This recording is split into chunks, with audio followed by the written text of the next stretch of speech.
Hello everyone, welcome back to my channel. तो आज मैं लेकर आई हूँ शिवानी द्वारा लिखी हुई एक कहानी नथ। तो आइए इस कहानी को पूरा सुनते हैं। पुट्टी ने उठकर अपनी छोटी सी खिड़की के द्वार खोल दिए।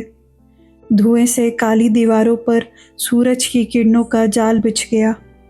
छत से झूलते हुए छीके में धरे तांजे मक्खन की खुशबू से कमरा भर गया और पुट्टी के हृदय में एक टीस सी उठ गई। क्या करेगी उस खुशबू का जब उस मक्खन को खाने वाला ही नहीं रहा। ऐसे ही ताजे मक्खन की डली फाफर की काली रोटी पर धरकर खाते खाते उसके पति ने उसके मुंह में अपना जूठा निवाला ठूस दिया था। ठीक जाने के एक दिन पहले उस दिन भी ऐसी ही खिड़की के पट से चोर सा उजाला आकर पूरे कमरे में फैल गया था और उसी उजाले के पीछे पीछे न जाने कहाँ से उसकी सास आकर खड़ी हो गई थी। अपने फौजी पुत्र की बहू की कर्कशा सास ने वही चीर कर धर दिया था। हद है बेशर्मी की भी। हमारे कुमाऊं की छोकरी होती तो ऐसी बेशर्म थोड़ी होती है ना। तिब्बती की लामनी इसी से गुड़ दिखा रही है। सास के जाने के पश्चात वह कितने देर तक पति की छाती पर सिर धरे सुबकती रही। फिर जिस छाती को चीनियों की गोलियों की वर्षा झेलनी थी, वह सुंदर पत्नी की टेक बनती भी कैसे। गुमान सिंह के जाते ही पुट्टी पर विपत्तियों का पर्वत टूट पड़ा। सास, विधवा नंद और जिठानी की गालियां सुनती तो वह जानबूझकर ही बहरी बन जाती। दोनों कानों पर हाथ धरकर इशारा करती कि उसे कुछ भी सुनाई नहीं दे रहा है। विधवा ननद का पर्वताकार शरीर क्रोध के भूकंप से डोल उठता। अंधी कानी बहरी लड़कियां क्या अभी और बची हैं फौजी तुम्हारे तिब्बत में?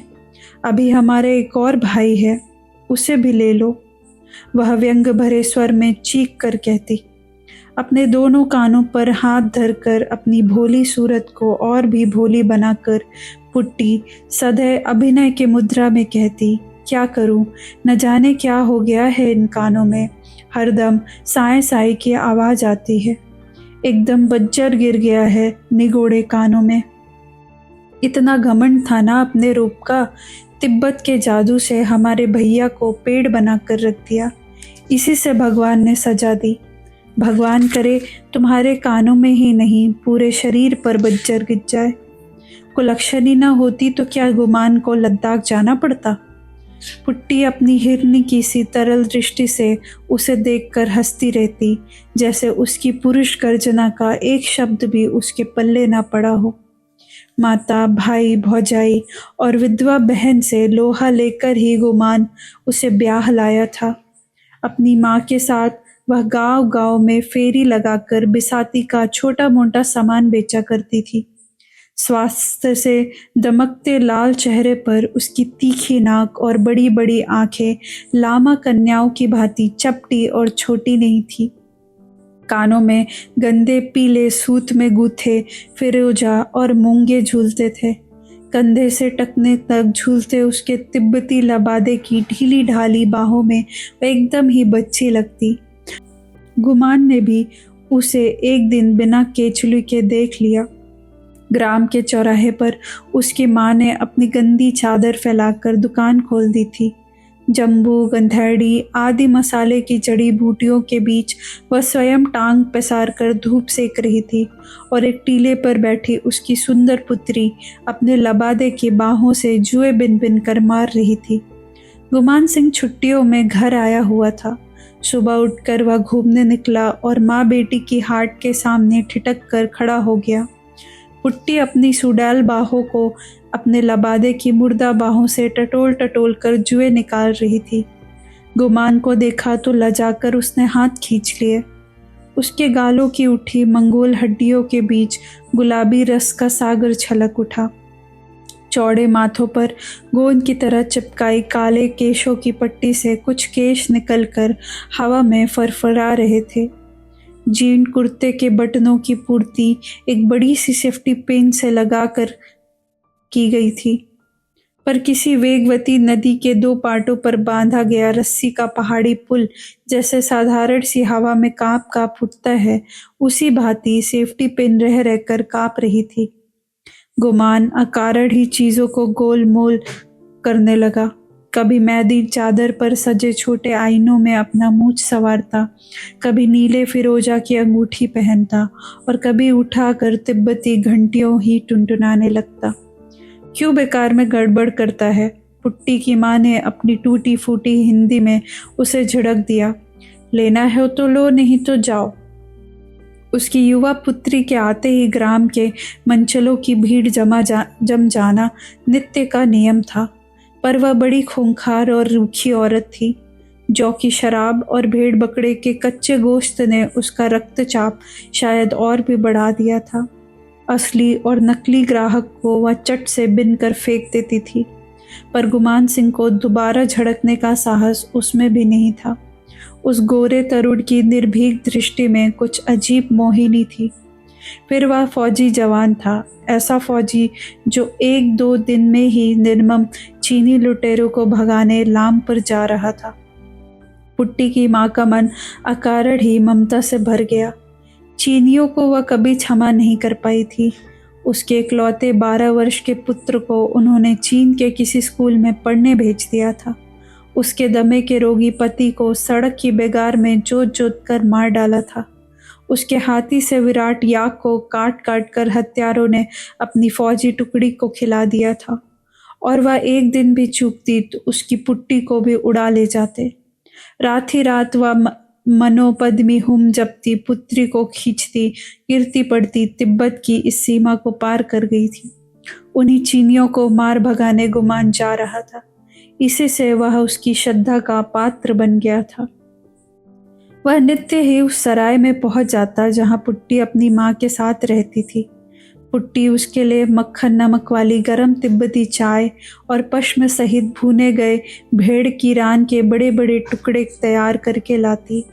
पुट्टी की माँ दोनों पर अपनी छोटी छोटी आंखों का अंकुश लगाए बैठी रहती।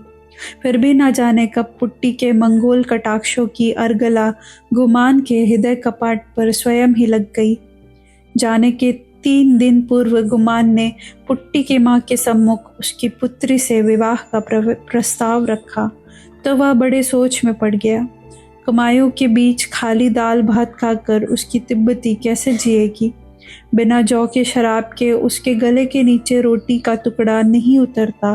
फिर दूध चीनी वाली चाय भला कौन तिब्बती लड़की पी पाएगी?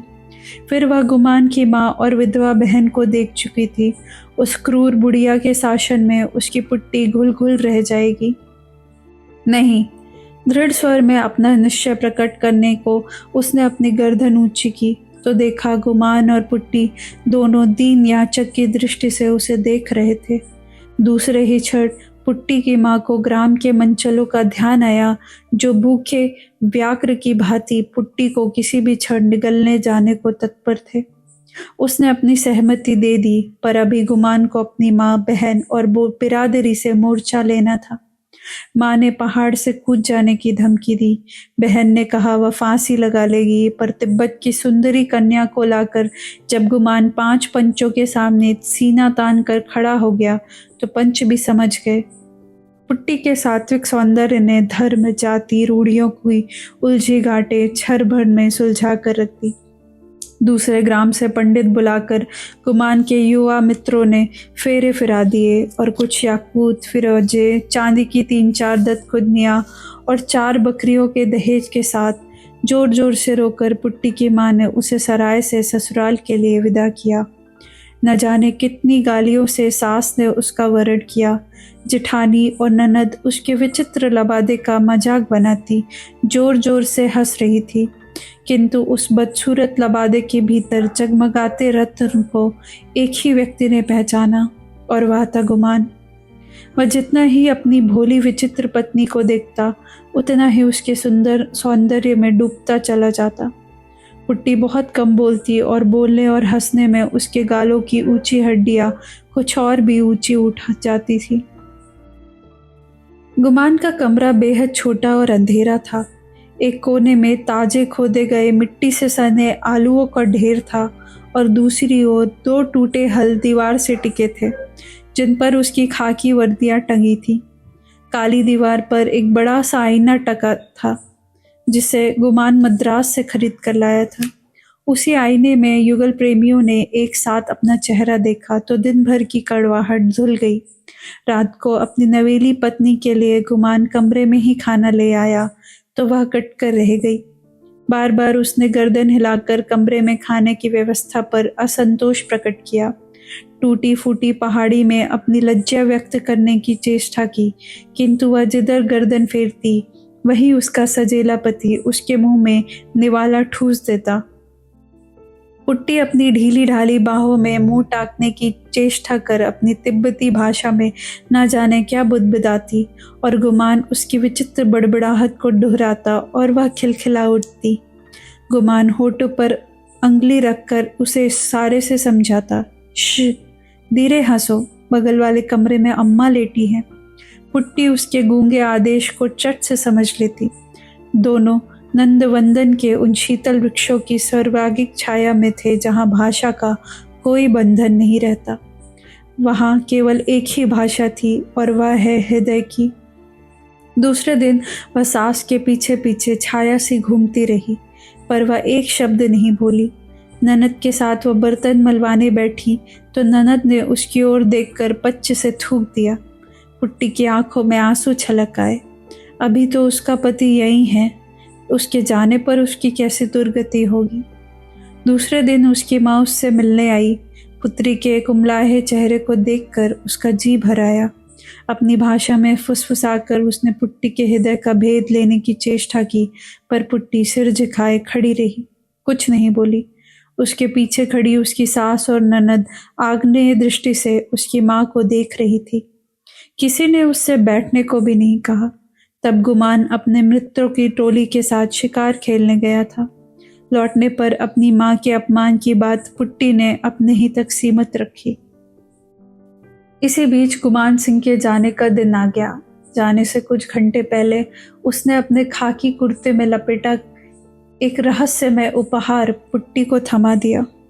पुट्टी, इसमें तुम्हारे पसंद की एक चीज लाया हूँ, पर अभी खोलना मत समझी, और अकेले में देखकर इसे आलू की ढेरी में नीचे गाड़ कर रख देना। पुट्टी डबडबाई आंखों से पति के हंसमुख चेहरे को देखती रही। कहती भी क्या, अपने हृदय की व्यथा को वह अपनी ही तिब्बती भाषा में ठीक से व्यक्त कर सकती थी, और उस भाषा के दुरह शब्द उसका पति कैसे समझता। पतली मूंछों के नीचे पति की मीठी हंसी के सपने देखती बेचारी आलू के ढेर पर सिसकती रही। एकाएक उसके पति के शब्द याद आए, इसे अकेले में देखना पुट्टी। हाथ की बादामी थैली को वह भूल ही गई थी। क्या लाया होगा गुमान? कांपते हाथों से उसने पोटली खोलकर देखी और चौंक कर पीछे हट गई। पोटली से यदि काला नाग भी फन उठाए निकल आता तो भी वह इतनी नहीं चौंकती। पोटली से उसके पीले गोल चेहरे की परिधि से भी बड़ी पीले चूखे सोने की नथ एकदम चमक उठी। लाल सफ़ेद और हरे कुंदन का जड़ाऊ लोलक उसके हाथ का स्पर्श पाकर घड़ी के पेंडुलम सा डोल उठा। सहसा उसकी आंखें पति के प्रति कृतज्ञता से डबडबा आई। एक दिन उसने गांव के प्रधान की बहू की नई नथ देखकर पति से इसी आलू के ढेर पर बैठकर एक नथ की फरमाइश की थी। हाथ के इशारे से ही उसने अपनी छोटी सुघड़ नासिका के इर्द गिर्द अंगुली से घेरा खींच खींच कर भूमिका बांधी थी। पहले गुमान समझा नहीं था, पर फिर कैसे हंसा था। आज उसी आलू के ढेर पर नथ झकझक कर रही थी, पर उसे पहनकर बैठेगी तो देखेगा कौन। टप टप कर उसकी आंखों से आंसू गिरने लगे। न जाने कब उसकी माँ आकर चुपचाप उसके पीछे खड़ी हो गई। सास और ननद गुमान को छोड़ने बस स्टैंड गई थी। पुट्टी की माँ शायद बाजार करने जा रही थी। माथे पर पोटली की गांठ बंधी थी। दामाद से वह कल ही मिल ली थी। सुबह से ही पुट्टी के लिए उसका मन ना जाने क्यों व्याकुल हो उठा। सूजी सूजी आंखों से माँ को निहार कर पुट्टी ने इशारे से नथ दिखाई। पोटली को नीचे उतार कर माँ पुत्री के निकट खिसक आई। नथ हाथ से उठाई तो उसकी आंखें आश्चर्य से फट पड़ी। बाप रे बाप, कम से कम 6 तोले की है पुट्टी। इतना रुपया तेरे आदमी के पास कहाँ से आया? क्या पता माँ कहाँ गए हैं। अम्मा से बचाकर जमीन में गाड़ देना। पुट्टी की माँ की आंखों में समधिन के प्रति घृणा उभर आई। ठीक ही तो है, चुड़ैल अपनी बेटियों को दे देगी। ला जल्दी से कुछ ला, गाड़ कर रख दूंगी, नहीं तो फिर बुढ़िया आ जाएगी। पर एक बार पहन तो बेटी, मैं भी देखूं। ऐसी नथ और ऐसा तेरा रूप एक बार तो देख जाता अभागा। सुंदर पुत्री के सौम्य चेहरे पर नट की शोभा देखकर उसकी आंखें भर आई। डलिया में धरे टूटे दर्पण को निकाल पर पुट्टी ने चटपट अपना चेहरा देखा तो स्वयं ही लाज से लाल पड़ गई। छी, कहीं भी अच्छी नहीं लग रही हूँ, ऐसा कहकर वह माँ से अपने सौंदर्य की स्तुति बार बार सुनना चाह रही थी। तू अच्छी नहीं लग रही है तो कौन अच्छी लगेगी, तेरी खूसट सास। अच्छा ला उतार नथ, मैं चट से गाड़ दूँ, ऐसी चीज़ें क्या बार बार बनती हैं। जब तक पुट्टी की सास और ननद लौटी, माँ बेटी ने 2 हाथ गहरा गड्ढा खोद कर नथ को गाड़ दिया था। नथ का इतिहास माँ बेटी तक ही सीमित रह गया था। फिर धीरे धीरे युद्ध की दारुण विभीषिका में पुट्टी भटक कर रह गई। भांति भांति के भयावने समाचार सुनकर वह तड़प कर रह जाती। कभी सुनती कुमाऊं के असंख्य वीर जवानों के पावन रक्त के अबीर से नेफा और लद्दाख के वन वनांत रंग गए हैं। कभी सुनती नृशंस चीनी हत्यारों ने चारों ओर से घेर कर कुमाऊं रेजिमेंट की एक पूरी टुकड़ी को मोर्टार तोपों से भून दिया है। भूखी प्यासी वह कभी स्कूल के हेडमास्टर के रेडियो से कान सटाकर बैठ जाती, कभी बिलक बिलक कर रोने लगती। हिंदी वह ठीक से समझ नहीं पाती थी और ठीक से ना समझ जाने पर युद्ध के भयावने समाचार उसे और भी भयानक लगते थे। सास दिन भर बड़बड़ाती, कुलच्छनी रो रो कर कैसा अपशगुन कर रही है। बहुत दिनों तक गुमान की कोई चिट्ठी नहीं आई और फिर एक दिन एक तार आया। कुमाऊं रेजिडेंट का गुमान सिंह दुश्मन की गोलियां झेलता हुआ आखिरी दम तक अपनी चौकी पर डटा रहा। अंत में जांग में गोला फट कर लगने से वह वीर गति को प्राप्त हुआ। जब उसकी सास और ननद छातियां पीट घायल हथिनी सी चिघाड़ रही थी, तब पुट्टी शांत प्रस्तर प्रतिमा सी आलूओं के ढेर पर बैठी थी। वही आलूओं का ढेर जो उसके प्रेम का ताजमहल था। उसी ढेर पर सौभाग्य ने उसका वरण किया था और आज वही वैधव्य का विषधर उसे डस गया था। एक एक आलू के साथ सहस्त्र स्मृतियां लिपट पड़ी थी। आलूओं की मिट्टी पर गुमान ने जाने के एक दिन पहले अपना और पुट्टी का नाम अंगुली से लिख दिया था। नाम के उसी घेरे को पुट्टी एकटक देख रही थी। पुट्टी की माँ बिलखती आई पर पुट्टी को देखकर स्तब्ध रह गई। या तो पुट्टी नहीं, जैसे स्वयं तिब्बत के मठाधीश बड़े लामा बैठे हैं। उसकी आंखों में एक आंसू न था। स्थिर दृष्टि उठाकर उसने माँ को देखा। पुट्टी मेरी बच्ची, मेरे साथ घर चलेगी? वह अपना चेहरा उसके पास सटाकर बोली, नहीं नहीं, मैं यही रहूंगी। आलूओं की ढेरी को ममता से देखकर पुट्टी ने मुंह फेर लिया। पुत्र की मृत्यु ने उसकी सास को जीती जागती तोप बना दिया था। वह दिन रात पुत्र की मृत्यु ने उसकी सास को जीती जागती तोप बना दिया। वह दिन रात आग उगलती, पर पुट्टी पत्थर बन गई थी। रोज रात को वह पति की वर्दी सूंघती, माथे से लगाती और फिर छाती से लगाकर आलूओं के ढेर पर लेट जाती। जिधर करवट बदलती उधर ही वर्दी को भी यत्न से लिपटा देती और धुएं से काली छत को देखती रहती। एक दिन उसने सुना उसके गांव से 17 मील दूर की तहसील पर कमिश्नर साहब आए हैं और गांव की स्त्रियों से सोना मांग रहे हैं। सोना जमा कर देश के लिए गोलियां खरीदी जाएंगी, बारूद आएगा और उसी गोला बारूद से चीनियों से लोहा लिया जाएगा। पर किसके पास होगा इतना सोना? पुट्टी ने सुना उसकी सास अपनी पुत्री को कह रही थी, हमारे दरिद्र गांव में तो 2 बेला 1 मुठ अन्न भी नहीं जुटता। मेरे पास तो 10 तोले की नथ है, पर मैं क्यों दूं? इन्होंने ही तो मेरा बेटा छीन लिया। पुट्टी मन ही मन सास पर झुंझला उठी। इस बुढ़ापे में भी नथ का लोभ नहीं गया। उसकी आंखें सहसा अंधेरे कमरे में जुगनू सी चमकी। उसके हाथ स्वयं ही टटोल टटोल कर आलूओं के ढेर को हटाकर मिट्टी खोदने लगे। गांव की तहसील में बड़ी भीड़ थी। कमिश्नर साहब ने अपने बंद गले के अफसरी कोट के बटन खोलकर बड़ा जोशीला भाषण दिया।